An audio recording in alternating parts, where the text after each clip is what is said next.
What if I told you that there's a secret strategy which has enabled the richest individuals to amass their wealth, and it's something that's right within your grasp? It has the lowest failure rate and allows for income from day one with 5 figures a month while having the potential to hit your first $10,000 a month, especially in 2023. It's how the largest percentage of people on the Forbes 500 list made their money, and it's a business strategy that you and I can utilize as well. These people aren't opening Shopify stores, Amazon FBA, or running an ad agency. So where do you begin with $0? The answer lies within 2 simple words: everyday businesses. Whether it's your first $5,000 in monthly income or your next $100,000, it all revolves around a single pivotal action: buying an everyday business using someone else's money. People make millions of dollars a year doing this, specifically in real estate. They even have a term for it: OPM, other people's money. They're leveraging others' capital to acquire valuable assets. What if I told you that not only can you do this, but owners need you to do this? The market is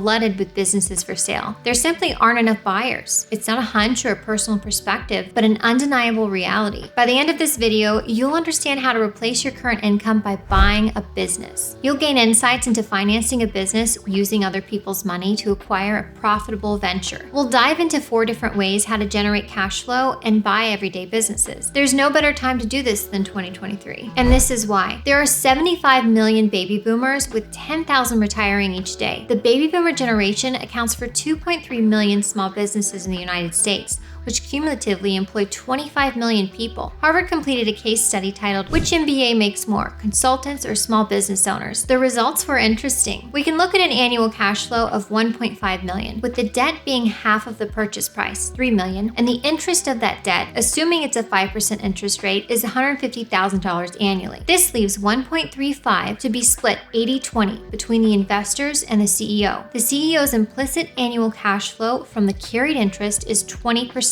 of 1.35, or $270,000. Add this to the cash salary, and the entrepreneurship through acquisition path dominates the traditional post-MBA career path. People who own small businesses typically have a higher net worth. The median net worth of a self-employed family was $380,000, over 4 times larger than the $90,000 in net worth held by the typical working family. Another reason to go this route: the average small business is profitable and has been for more than 5 years. Chances are you're familiar with the statistic that half of all businesses fail. However, this only paints a partial picture. 20% of businesses fail in the first year, 30% in the second year, and 50% by year 5. In fact, there's a phenomenon called the Lindy effect that essentially states the longer a non-perishable item has been around, the longer it's likely to persist into the future. Classics last. Owning a small business that has been around for the last 10 years is actually less risk than that startup you've been thinking about blowing a bunch of money and time on in hopes of it turning into the next big thing. There are a couple of things that can challenge business acquisition when it comes to starting down this path of buying simple businesses with other people's money. A lot of people simply don't know about the opportunity. The knowledge gap isn't entirely accidental. The Wall Street heavyweights would rather keep it under wraps. Take, for example, the KKR, one of the oldest private equity investors globally. Credited for bringing the leveraged buyout as an investment strategy into play, they spearheaded the renowned leveraged buyout of Nabisco in the late 80s. But this strategy isn't usually revealed to the public. Another setback is finding the businesses to buy. People are lost and are not aware that they oftentimes are surrounded by small businesses that are waiting to be bought. It's about transforming your mindset, cultivating a perspective that perceives opportunities where others see everyday scenes. And what about the process of buying? What steps go into the acquisition of the business? As someone who's invested in small businesses for 13 years, I can assure you that while it's not necessarily complicated, it does involve dedication and hard work. The number one reason people are afraid and stop moving forward when looking at buying an existing business